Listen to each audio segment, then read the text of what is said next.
On this episode of the End of Tourism podcast. And the curious thing is the role of tourism behind this, in my opinion, because the Tanzanian government wants to evict the Maasai and take hold of their lands is actually not surprising. What is surprising is that we visiting a place are actually contributing to the Maasai evictions. In 1959, the entire idea behind the creation of the Serengeti that was done by the British was also influenced by other conservationists was that Maasai land didn't belong to the Maasai, it belonged to the whole humanity. It's a wonder of humanity. And we all have the right to see that nature and to go there and to visit it and to take pictures. And this is why the Maasai have to be evicted, because their way of life is incompatible with our idea of what nature is. And it's still the case today. Welcome to the End of Tourism podcast, Season 3, Invocations. This season features a deeper dive into the crevices of exile, wanderlust, and radical hospitality with diverse authors, activists, and storytellers. For some, tourism can entail learning, freedom, and financial survival. For others, it means the loss of culture, land, and lineage. Our conversations explore the unauthorized histories and consequences of modern travel. These are dispatches from the resistance. You can listen and subscribe via Apple Podcasts, Spotify, or any major podcast platform. You can follow us on social media via the handle The End of Tourism. And if you want to continue to see the project grow, you can support us via our Patreon page at patreon.com/The End of Tourism. I'll be your host, Chris Christou. Today, my guest is Fiore Longo, a Research and Advocacy Officer at Survival International, the global movement for tribal peoples. She is also the Director of Survival International France and Survival International Spain. She coordinates Survival's conservation campaign and has visited many communities in Africa and Asia that face human rights abuses in the name of conservation. Alongside Fiore and the work of Survival International, we discussed the government, NGO, and tourism-led forced evictions of the Maasai in Tanzania and how conservation movements, in bed with the tourism industry, institutionally undermine the very principles they put forth and the worlds they claim to care for. Welcome, Fiore, to the End of Tourism podcast. Thank you for being willing to speak with us today. Hello, and thank you for inviting us. I'd like to ask, on behalf of our listeners, where you find yourself today and what the world looks like for you, where you are. Yes, of course. I am in a small town in France called Annecy, which is in the French Alps. And the world looks very cold and a little bit rainy. Beautiful. I was actually passing through there in September. It's a very beautiful little town. Oh, really? Yeah. And there is good cheese. I believe it. Yeah. And in fact, surprisingly for me anyways, lots of tourism when I was there. Yeah, it's a very touristic. I moved from Paris thinking I would escape the tourists, but no, they're all here too. Yeah. Hard to escape these days. Hard to escape the escapism. So you join us today on behalf of Survival International to speak about the ongoing evictions of Maasai communities from their ancestral lands in what today is Tanzania. These evictions put forth in order to create a game reserve for trophy hunters, all in the name of conservation. And so this is what we're going to dive into today. Now, perhaps for our listeners, Fiore, you could offer us a bit of background into what Survival International is and does, a bit of the history and mission of the organization, and perhaps your part in it. Yes. Well, Survival International, for the ones who have not heard about it, is an organization created in 1969 with the idea to stop the genocide of indigenous peoples that were undergoing in that moment in Brazil. And the idea in 1969, which is exactly the same idea that today, was to mobilize public opinion, to collect information and inform the large public about what was going on. Because only collectively, together as a movement, we can stop these atrocities happening. It's exactly the same thing that we are doing today. We are going to the places where atrocities against indigenous peoples are happening, Today, not anymore just in Brazil. We are going in different places of the world.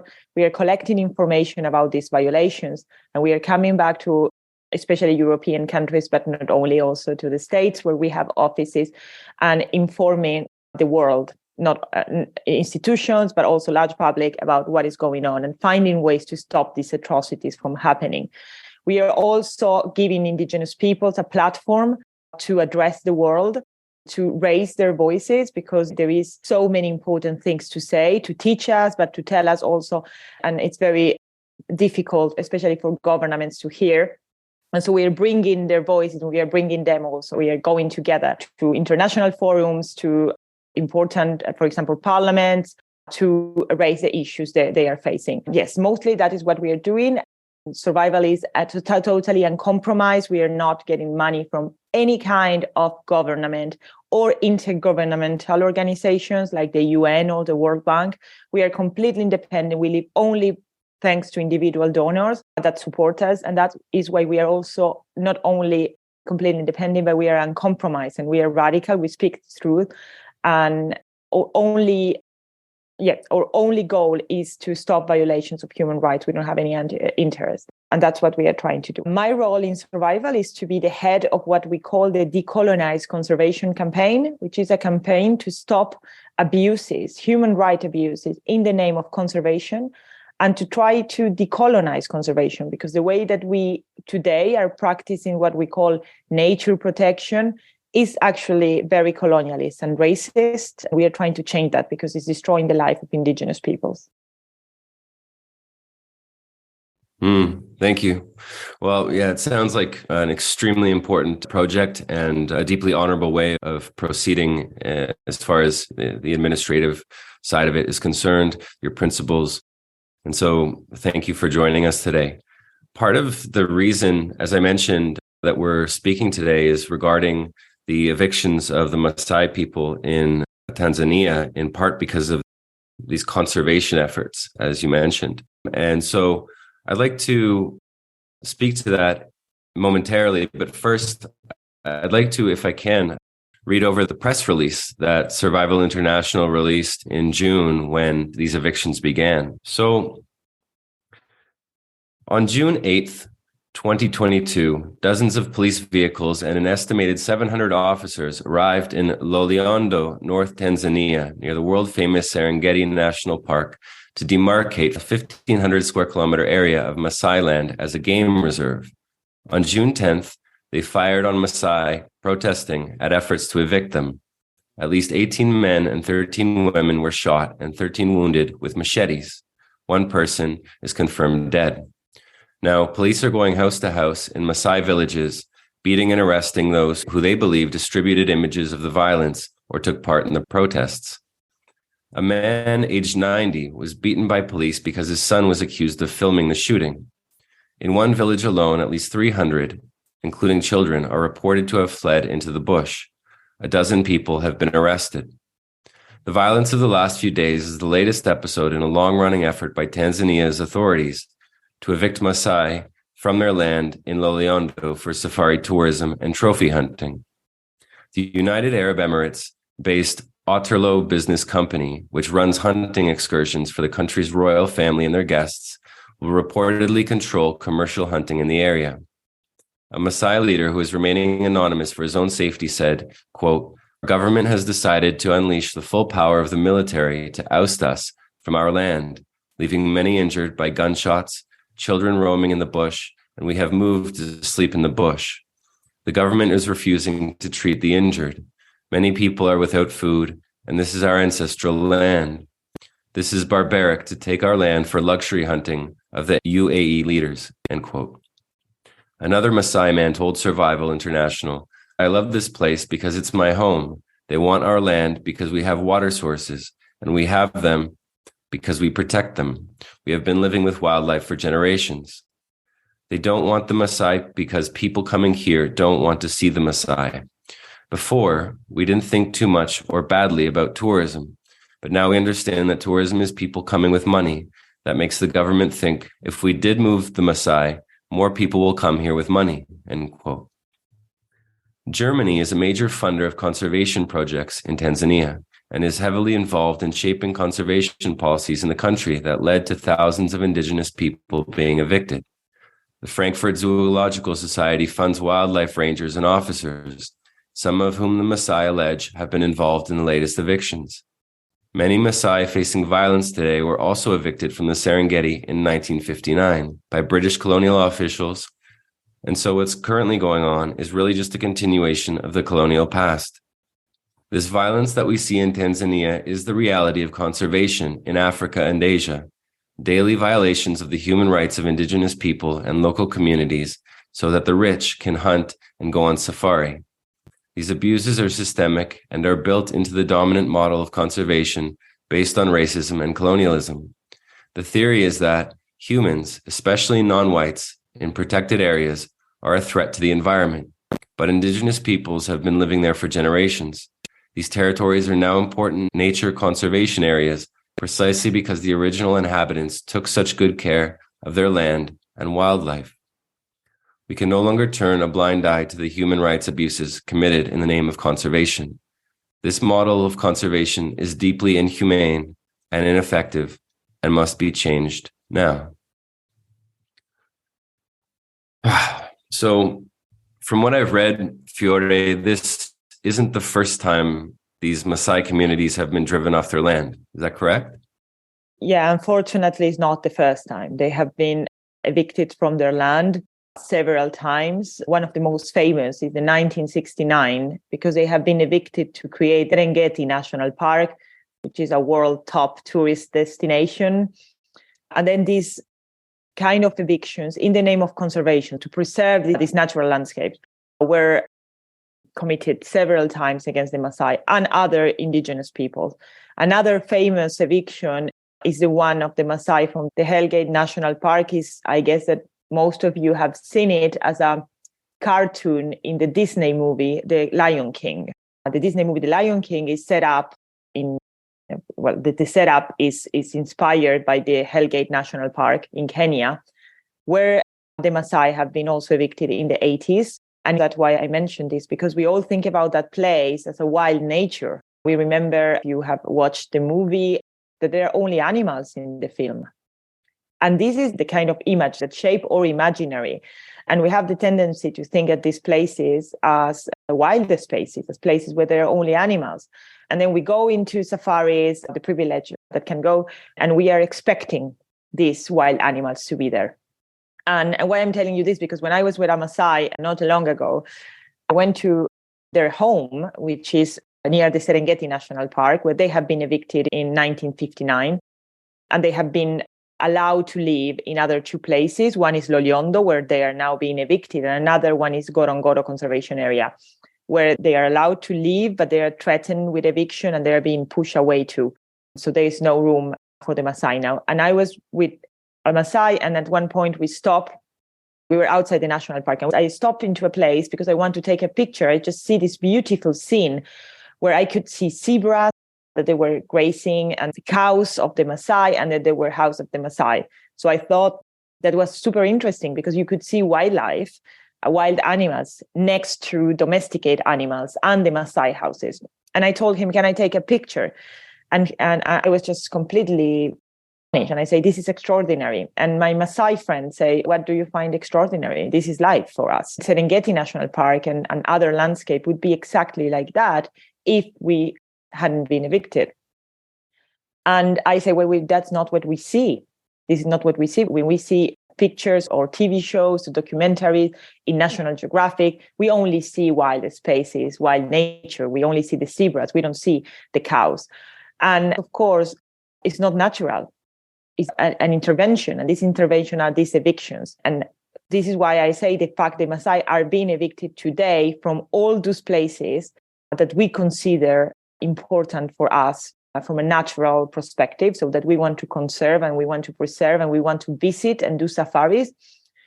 And the curious thing is that the role of the tourists behind this, in my opinion, because the Tanzanian government wants to evict the Maasai and take hold of their lands, is actually not surprising. Government had been fighting indigenous people since the beginning of the history. It's unfair and it's horrible, but it's not really surprising. Everyone knows this. What is surprising is that we visiting a place are actually contributing to the Maasai evictions. This has been the case since the beginning. So in the Serengeti in 1959, the entire idea behind the Serengeti was the creation of the Serengeti that was done by the British, but it was also influenced by other conservationists, was that Maasai land didn't belong to the Maasai, it belonged to the whole humanity. It's a wonder of humanity, and we all have the right to see that nature and to go there and to visit it and to take pictures. And this is why the Maasai have to be evicted, because their way of life is incompatible with our idea of what nature is. And it's still the case today. I was talking when I was there with the Maasai, with some owners of the lodges that they are on the land, because the lodges are allowed to be there and pollute the rivers, but the Maasai are not allowed to live in their own house. But that's another thing. So I was talking with the lodges owners, and they told me the tourists don't want to see cows. They came here to Africa to see wildlife, and they don't want to see the cows of the Maasai, because that doesn't correspond with the idea they have about what wildlife is.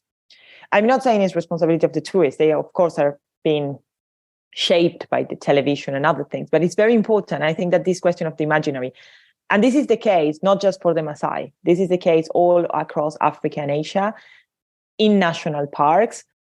We have been told since we were born, and me including, of course, a Western person, that nature is in good shape, is healthy when it's empty of humans. Humans and nature are not supposed to be together. We are here to destroy nature. So nature has to be protected by being emptied of humans. And this idea comes from the colonial times, of course, but this entire idea comes from the colonial times.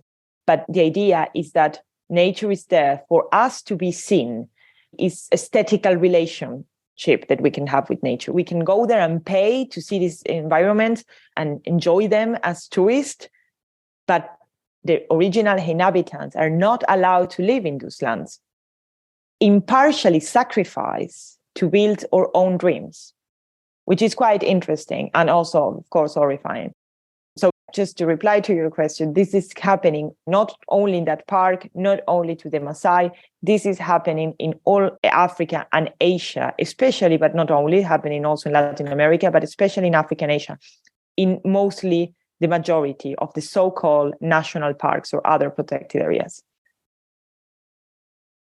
Wow.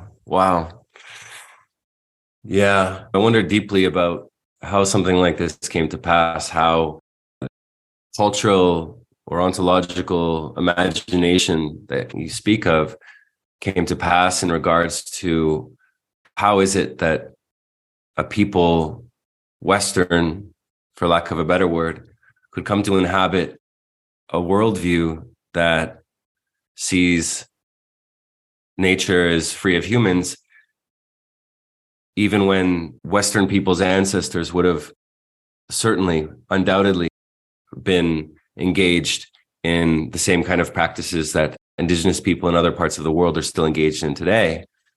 And that there develops a kind of not just romanticism or romantic viewpoint about nature, free of humans, but also a kind of misanthropy, this notion that this hatred or self-hatred for humans, that there's no way that we could possibly contend with these deep relationships that have fed the history of the world for so long, and that there's seems to be a kind of, what a friend of mine would call deified trauma. And perhaps it's something like the trauma of having lost the commons and our ancestral relationships to nature, and then turning it into this self-hatred, right? That there's no way we could possibly return to that, or at least guard it in the ways that it still exists in the world. Yeah, it's quite interesting what you said, because this model of conservation that is based on this idea, separate human from nature, comes from the loss of commons. It comes from the movement of enclosures and from the first industrial revolutions that were, of course, we know at this point, nourished by people being pushed away from the countryside and the farms by the privatization of the land and the loss of common use of the land. And actually, the first national parks were created in the US at the end of the 19th century, which is a time that corresponds to the second industrial revolution. The more we were destroying nature, the more we felt that we needed to protect it. And the way that we create these protected areas is completely linked to capitalism. The more capitalism, the more we are destroying, the more we need to protect. But the way we want to protect is not putting into question the root of the problem in the first place, that was industrialization. So we have the first national parks, Yosemite, Yellowstone, in the US, created by evicting the indigenous peoples living inside the land, living in those places, and created national parks. These national parks were the idea of white settlers. Most of them were Protestants and Calvinists, and they saw nature as something created by God and humankind was something sinful. And so the whole idea is that the only way to protect this land that had been created, this nature created by God, is evicting the people living there, because they were also racist. Of course, we were in the years of the scientific racism and social Darwinism. Indigenous peoples didn't know what they were doing. They needed to be evicted, and nature needed to be wild to be protected. The idea of wilderness, which is so important in the mind of so many tourists, is actually a mythological construction that is mostly racist, denying the role that hundreds of peoples have done in shaping the environment and nourishing the environment. There is nothing such a thing as wild. Nature is a process between humans that have been living there and the flora and the fauna.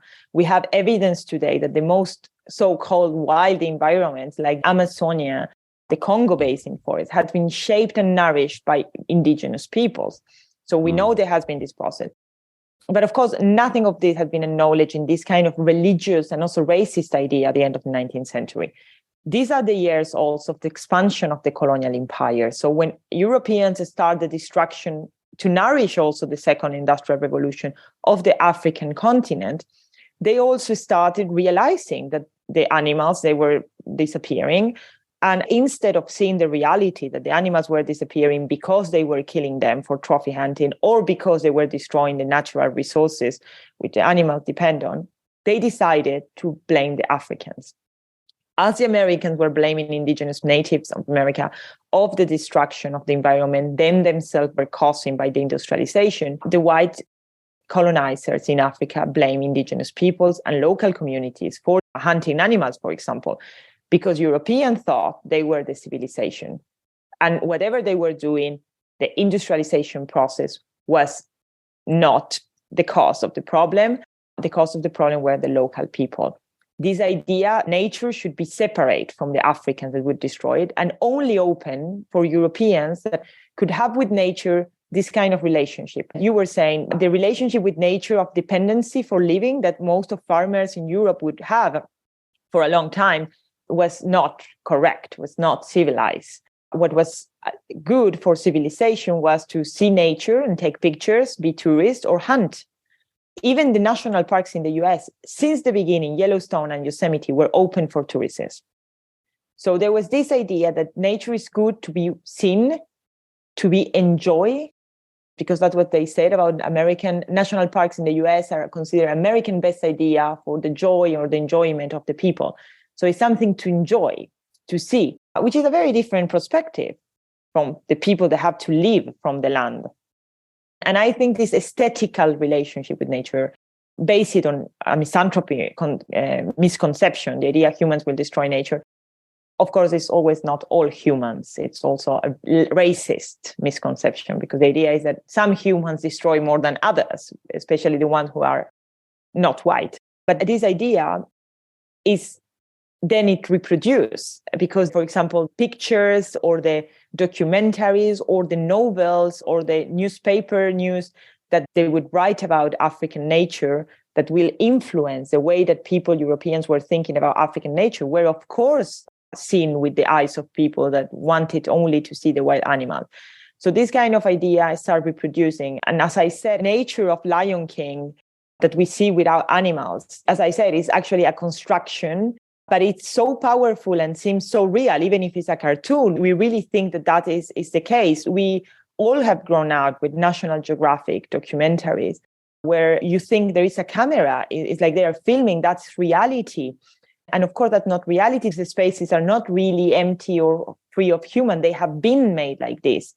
And for me, the Serengeti and the case of the Maasai is very symbolic because the Serengeti has been transformed into an international symbol of nature protection. There is a very famous film called Serengeti Shall Not Die. It was done in 1959 and won the Oscar of the best film in 1960, or the best foreign film, or anyway, it won an Oscar. And this film has been done by a conservationist called Bernard Jimmick. And he filmed this Serengeti showing only wild animals. And at one point he showed the Maasai just to explain that they're horrible and they're poachers and they should disappear. And it's very interesting because he was one of the first to realize that in order to save these natural spaces in the African independence context, so now that Africans are independent and Europeans can't tell them anymore what to do, what is going to happen with nature? They're going to destroy nature because they are inferior. That was the thinking at that time. So how we can convince Africans to save their own nature? And then is when he started doing this film to show to the world how important this natural park was. And the idea of GMEC is like, if we can get tourism to go to visit to these places, then the African countries will have an interest, economical income interest in protecting nature. Tourism has been, since the beginning, a key figure in the conservation industry. Those places are protected, so we can pay and go to see them. And by paying and going to see them, we protect them. While the people that are being evicted at the same time, because what we want to see are the wild animals. That is what is promised to us. So that is how this idea has been promoted also through these films, through these documentaries, the conservation industry, which are these big NGOs that gain money from nature protection. That's meant for creating protected areas and kicking out the locals. These conservation NGOs have been key in creating this kind of imaginary, in this kind of language and portraying local people as poachers. For example, think about the dichotomy. We talk about local people when they hunt to feed their families as poachers. We don't call them trophy hunters or hunters. We call them poachers, which is, of course, always negative. We portray local people as encroachers, poachers, people that don't know what they're doing. And this is not just natural. This has been shaped by a very huge propaganda machine that has been pushed by the conservation industry. And of course, there is behind a colonialist and white ideology, the idea that we know better and our way of life, of course, shouldn't be put into question, because the entire idea is that the industrialized world is not destroying nature. Tourism is good for nature. Taking a plane and go to Tanzania to visit the national park is good for nature, because then you pay and you contribute to create this national park, which is quite curious considering now how much we know that taking the plane is not good for climate. Thank you. Wow, so much on the table there. I mean, one thing that comes to mind is the myth or mythos of the Out of Eden story, right? The exile from the land of paradise or of Eden, right?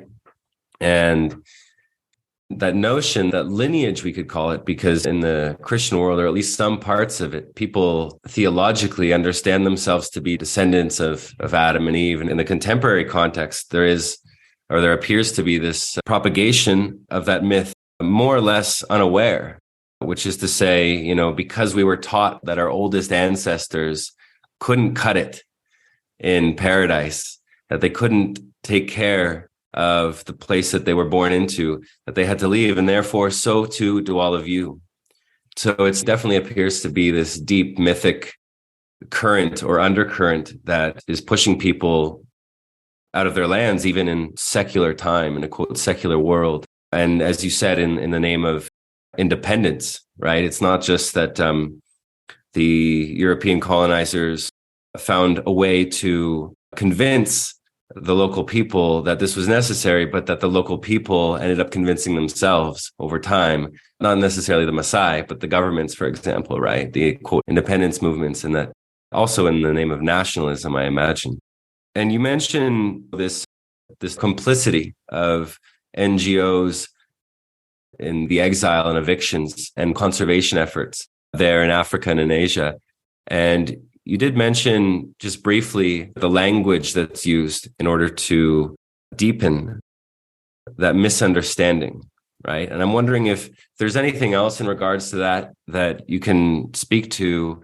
On Survival International's website, there is a page speaking to this notion that there are many, many NGOs that are complicit in these evictions and the appropriation of land for conservation. Is there anything more in terms of the institutional actions, perhaps, that are undertaken by NGOs? Could you explain a little bit more about how that works? Yes. Their complicity is not just in reproducing images and using the wrong language, which, of course, just alone would be a lot, but the conservation NGOs, the big ones, so we are talking about WWF, WCS, Wildlife Conservation Society, African Parks, are actually the people with the ideology and the money behind evictions in several of these national parks, because they are the ones who are influencing governments and influencing the agendas, how nature protection should look like. They have been, for example, pushing hard for using what is called the Target 3, which in the new Global Biodiversity Framework. Just for the people to understand, this global biodiversity framework, which is the agenda of how we are going to protect nature in the next 10 years. So the conservation industry, as we call it, WWF and all these organizations have been pushing to put a goal that is turning the 30% of the world into protected areas. So they want more protected areas. They want more land set aside without humans for the so-called nature protection, which means for tourism and themselves. We know that protected areas are not really protecting nature. We know that because we have the data. What we know is that indigenous peoples protect nature. So we have been saying why we don't recognize indigenous lands instead of creating these areas free of humans. But that was the conservation industry was pushing, and they were successful. They have, of course, a lot of money, but they have also a lot of influence. Some of these organizations are led by very important people. For example, WWF president today is the former CEO of Coca-Cola. So we have a very, very important interconnection between the industry, the politicians, and these conservation organizations. And so they are pushing the agenda. They are the ones knowing how to write projects and get the money. They have huge budgets. It was calculated by a journalist called Mark Dowie that 70% of all the budget in conservation worldwide was going only to the big five: WWF, WCS, African Parks, I think at that time with the Nature Conservancy and Nature Conservation. Yes, just to explain you, they're not just organizations. They are today states inside a state, and they are the ones managing the national parks in Africa and Asia. So they are in the head. So you get any park in African parks, for example, they are managing parks in Congo. They're managing the park. So it's not just someone. They are a state inside the states. They manage the parks. They pay the salaries of the park rangers, who are the guys with weapons that are supposed to control who gets in and outside the land and capture the so-called poachers, usually just normal people going inside the protected area to collect medicinal plants. They're being killed by these people. These people are paid by the conservation organizations with headquarters in Europe and the United States, not by the African governments, because usually the African government don't have any money to do this. And as you know, after the natural adjustments of the 1890s, it's very difficult for African countries to get money. All the money passed through these NGOs that are Europeans. But anyway, so this money for conservation and environment, even Bezos now, the Amazon founder, was giving 10 billion euros to protect nature. Partially this money goes to these NGOs. So WWF got 100 million from Bezos, for example. Wow. And so they have this money, they have influence. So WWF was set up after decolonization, during the beginning of decolonization, to keep the control of Western in Africa. The idea was to create a fund to pay white experts to go to Africa to explain Africans how to protect nature. This story continues. It's exactly the same thing. So we have these very big conservation NGOs with these big funds, big money that are managing directly, in most of the cases, the parks in Africa. They're paying the rangers, they're paying their salaries, they're paying their cars, they're paying their phones, their uniform, the technology. So the responsibility they have about what is going on inside these parks is huge. When a park ranger, what would happen usually, torture, kill, rape a poor indigenous person, which only crime is to go inside his own land to feed their family. What the responsibility is not just of the park ranger, because this park ranger has been told that the more poachers they arrest, the more money they get. Wow. And this money, even this bonus of performance are being paid by these organizations. Also, a not very important factor, the organizations that we are talking about don't get only money from donors, from individual donors that don't know that WWF is actually a criminal organization and they will give money. These people get money from business, of course. A lot of companies claim that they do a partnership with these conservation organizations, but also they get a lot of money from the governments. US, Germany, for example, France give a lot of money to these conservation organizations. These are taxpayers' money that are being given with the idea to protect nature. And it's very contradictory. We have been campaigning a lot to get government to stop these fundings to conservation organizations where these fundings end up in violations of human rights. But the government is not a separate institution like an abstract. It's people like us. They also think that there's nobody living in that forest. Like, how do you think, like, what is the problem to create a national park in the Congo Basin? You know, WWF write this report saying the US government, can you give me millions of euros to protect this very beautiful forest in the Congo Basin? It's a pristine forest. Of course, the US officer doesn't have any idea that actually there are people living inside that forest. And the forest is not pristine. And so you see how this kind of imaginary can shape also the policies. And then US government now is much more aware of what is going on thanks to our campaign. And there is a law that is back to the House now to stop abuses happening in the name of conservation with taxpayer money. So there is a movement on it. But it's about decolonizing, a long process. But yet, the responsibility of these NGOs is not just the imaginary and the language. It actually has a concrete impact. Their money is what is funding the evictions. Their ideology is moving these evictions. These evictions and this model of conservation that is racist and colonialist is reproduced in the field by these NGOs. It sounds like these NGOs, in a lot of instances, double as tourist bureaus, as tourist ministries, heritage ministries, essentially, for the governments. Yeah, it is. They also partner with these tourist operators. And then you think that is what it's like. You think you're going to Serengeti to do a tour with this company that partner with Frankfurt Zoological Society, and you think you are helping nature. And I mean, the curious thing is that you see, for example, in Ngorongoro, Tanzania, you see the crater, beautiful volcanic crater. There is 250 vehicles a day, 250 vehicles a day of tourists that go back and forward. There is evidence that this traffic is destroying the landscape because tourists want to be closest to the animal they can. So their guide is not using the road that has been built for this, is using internal roads and destroying the soil. There is noise pollution, air pollution created by this car. And then you have the hotels inside that are polluting the rivers.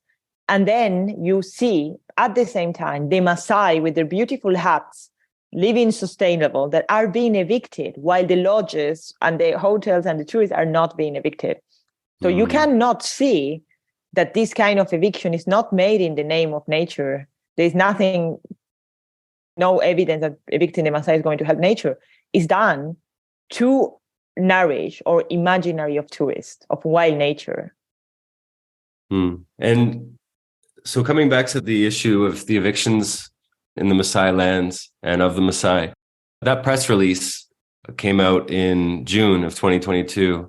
I'm curious if you could offer us any updates on what's happened since the evictions took place.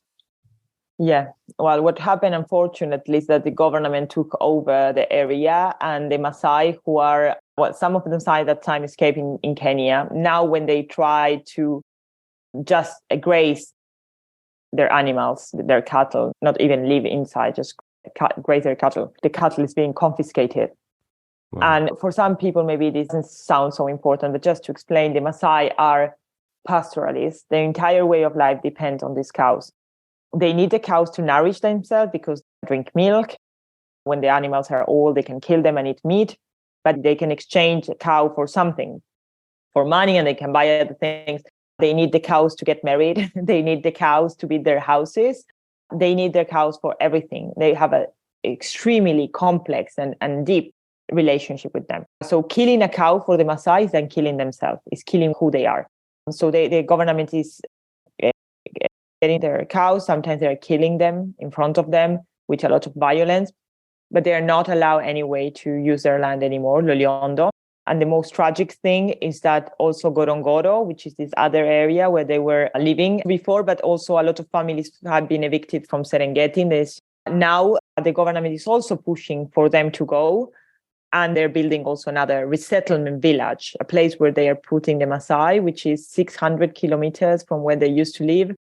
They're pushing them away. They are starting to take away from their land all schools, medical centers, which is this kind of terrorism attack that little by little they are getting out everything to evict them from the area that was the most visited place of Tanzania in 2019.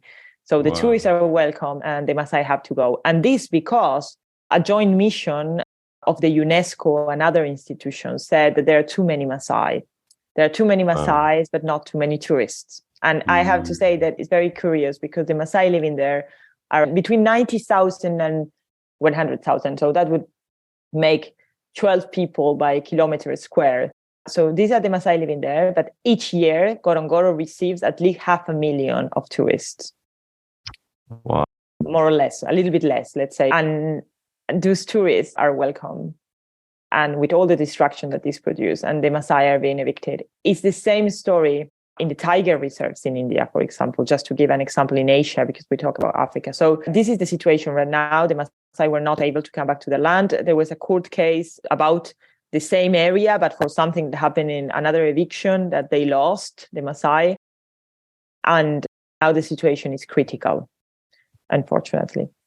So, it sounds like whether the evictions are legal or not, they are later confirmed as legal by the state. Yes, of course. Evictions are never legal because indigenous peoples under the international law have the right to their lands. And that's why the name voluntary relocations, sometimes it's just quite funny and dramatic because mostly of the time they say, they really wanted to go from Ngorongoro. Now they said these are voluntary relocations. And then we see it's the same as I was saying in India, that all the social services that make their life possible are being cut down. And they are being harassed every day. They go to graze or they go to do whatever they do, for example, in India, to collect plants, medicinal plants. And the forest rangers will tell you can't do this anymore. And so people in desperation decide to leave their land because their life is not anymore possible. And they are not given the possibility to choose. They are not telling them, you have the right to stay under international law. This is your land. No, they're not being told that. They're being pushed away. I don't think that any indigenous person I have ever met will be willing to give up the land where they belong. That is so important for them. In the case of the Maasai, where they bury their ancestors, they want to live near where their ancestors are. They want to live in the same land their ancestors are. There are so many places that for them are sacred. It's not that they can just build a village 6 kilometers away and tell them, you can go there. Because they are part of the natural landscape in the sense that they have mountains where they go to pray. They have the crater where they used to do rituals. They are part of that landscape and they interact with the landscape and they just can't reconstruct their lives as if they were robots in some other places. There's a spiritual relationship. That is why this is so dangerous. I keep coming back to this notion of homelessness, and not just physical homelessness, but cultural homelessness, and the imposition of that mythically and, of course, contemporaneously. So in response, Survival International has created a project called Decolonizing Conservation. And for our listeners, you can find more about this on Survival International's website. But I'm wondering, Fiore, if you could tell us a little more about what that project is, the actions and proposals that Survival International has taken up. Yes. Decolonize conservation is one of our main campaigns. And what we're trying to do is, first of all, document what is going on. So we are visiting these protected areas in the Congo Basin, in India, in Nepal, in these places we have in Kenya, Tanzania, we have been talking today. We go there, we talk with the people, we spend time with them, and we ask them how the national parks are impacting you and what happened to you. Where do you used to live? Why you are living here now? So we are documenting the human rights abuses, sometimes terrible abuses, because the park rangers, more and more, there is this militarization of conservation. So these parks are protected by guards that they're the more and more super trained and have weapons and technology. And so they're committing more and more abuses. And so we are documenting all these abuses. We interview people that have been raped, that have been tortured in the name of nature protection. Then we come back and we try to understand where the money comes from, who is paying for this to happen. And so we are informing the public. First of all, this is the most important thing. We are collecting testimonies of the people that are living this directly, and we are offering them in the website. We call it Tribal Voice Project. So you can listen to Baka, Maasai directly telling you their experience. So we inform the people. Of course, we are not just informing the people and doing our education work. So our education work is very important, but it's not the only thing we do. We also do lobbying. And so we ask people to take action. Once that they understand what's the problem, we build campaigns and we ask people to take action, which can be sending an email or participate to a protest. And in this way, we do lobbying to the government. We meet the governments. We sometimes help indigenous peoples to come in first place and explain to the government what's happening. Because as I explained, Western governments, especially US, Germany, and France, are giving millions of euros to this project of conservation.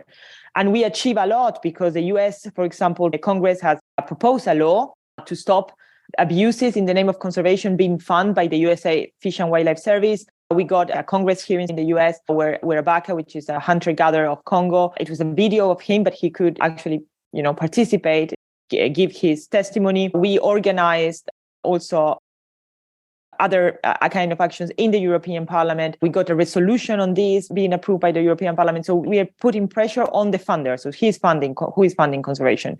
We organize also a counter to the Conservation Congress happening in Marseille.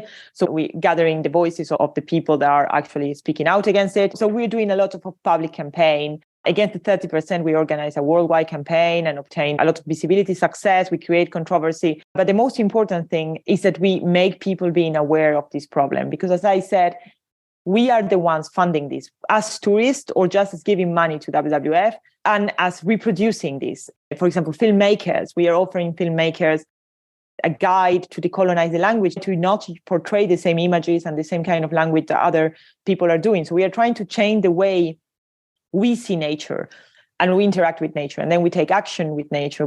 And so we are trying to do that. And at the same time, which is our main goal as an organization, what we want as our vision is to get indigenous people's rights, especially to the land, acknowledged, recognized, and respect by the government. So, or we just not push people to stop thinking that African nature is not wild. We are trying to push people to acknowledge that if the land is in the hands of indigenous people, they are controlling their own land, their own territories. If their collective rights to land are recognized, nature will be healthier. We know that 80% of biodiversity is in indigenous people's lands. The 80% of biodiversity. There is a way to protect nature, whatever we think that is to recognize indigenous people's land rights. Of course, also to change our way of life, but especially also by putting pressure on the governments to get the land rights of indigenous peoples recognized and respected. It's extremely important work, and I'm extremely grateful to be able to speak with you today and hear about Survival International's actions. What would your advice be to the people listening to this pod, to this episode, regarding their movement in the world, right? I imagine that most tourists, although you mentioned 500,000, it's quite high. Safaris mostly, I imagine, but most tourists are not trophy hunters. And so in the context of the Maasai evictions and the work of Survival International, how would you frame action on an individual level for people who perhaps have very little to do with tourism in Africa or Asia, or their notions of conservation? Do we boycott these places, these organizations, these NGOs? What does solidarity look like for people on other continents? Well, so first of all, I would rather ask people to inform themselves. I'm not really someone who would advise to boycott, because I think that it's an individual choice. But first, before doing this individual choice, one have to be aware of where we are going, what we are doing. And I think one of the main things that I always advise to people is to get informed, because I'm probably sure that you don't know the story and I'm telling you. And by getting informed, I am not just saying just go on the website, but listen to the people. And this is one of the things. And always, before going to a place, make sure that that's not land that has been stolen to someone else, so you could visit. So understanding how you can contribute to that and how much you are doing this. The second is, in this case, it's just not even boycott. I think that people shouldn't be giving money to WWF because they are not using the money. They don't need your money. They have Bezos money, and also, especially, they are not doing the right thing. And I know that a lot of people are desperate to try to find a way to save the environment, and they think that, just giving money to this organization is good. But I think by stop doing things, but they stop having this sense of we have to do something, then we hadn't find the time to understand, to look at ourselves in the mirror and understand that the problem, if we want to solve environmental problem, has to come from a change in our way of living. And that's why I always advise, it's nothing to do with going to Congo to visit a national park and see nature, that it's going to help anything at all. Something we can do to save the environment is, first of all, stop giving money to projects that harm indigenous peoples, start to have a collective and political movement in our own places to change what we are doing, because we are the one harming the environment. By we, I mean Western people living an urban life. This is important. I don't really think that, me recycling things are going to get the world a better place. But what I mean is we as collective, as coming together. And that change has to happen here. If we want to conserve something, we have to start here, because here is where the roots of the problem is. Here is the things we are doing wrong are here. And I know that there is a lot of desperation because we are realizing the consequences of the destruction of the environment we are causing. But mostly these projects that we are trying to create in Africa, especially in Africa, but also in Asia, to protect nature, are actually harming the people that are really resistant, the people that are really building the resistance against the assault of our own society on their lands. Those are the people who are the best guardians of the natural world. So I think we should, stop shouting solutions and start listening to what they have to say and start looking more in what we are doing. And I know it's hard, it's not a self-made solution, but I think that believing that there are these easy solutions is just part of the problem. Yeah, absolutely. And listening to your words, I'm reminded of phase post-activism and the notion that, or the question, the consideration, the wondering that what if our approach to the problem is part of the problem? What if our solutions or our understanding of the solutions are part of the problem, right? And I think it's a deeply important perspective to have and way of proceeding in the world to take. So I would like to offer you a deep bow and thank you, Fiore, for speaking with us today. It's been an incredibly deepening and illuminating conversation. I have so much that I want to write now, just some note taking and reflections. But before we leave, I'd like to ask as well for our listeners, how can they find out more about Survival International? How can they get in touch with Survival International if need be? And like I said, learn about these actions that you're taking. Yeah, Survival has all the possible platforms in social media. So you can find us in Instagram, in Facebook and Twitter especially. We have a website, survivalinternational.org, that you can visit. They're also in several languages in case someone is interested, because we have offices in Paris, in Madrid, Milan, San Francisco, and Berlin. So There is all sorts of languages that you can find. And you will find in our website also the emails of the different offices that you want to write. And so that you can do. I personally have a Twitter account. So you can get in touch with me by Twitter. And yeah, I usually reply to all the messages. So my colleagues are in all the offices are also very good replying to every message. So don't hesitate, even just in a social media post. We usually are very active. We use social media a lot to build campaigns. So another thing that is very important for us is that people subscribe to our newsletter, because usually we do it also through social media, but there are things that we don't put in social media. And for example, participation to events that we are organizing. So maybe we are in the town where you are and we are going there to give a talk, and then you could participate and get to know us in person. So all of that, we usually do it through email. So if people want to subscribe, you can subscribe in the website. Amazing. Well, I'll make sure that all of that information is there as well on the End of Tourism website, so that our listeners have all those resources available to them. Once again, thank you for your time, for your work, for your consideration, and for your give a shit, Fiore. Thank you very much to you. Thank you. Blessing. Thanks for listening, everyone. For more, you can check out the homework section under each episode on our website at theendofTourism.com. We'd also like to offer a deep bow of gratitude for our patrons who ensure that the project keeps growing, and so that all of you can listen without a paywall. In this way, we participate in the gift economy and invite you to do the same via our Patreon page at patreon.com/theendofTourism. Likewise, you can follow us on social media via the handle The End of Tourism. Until next time, farewell, friends.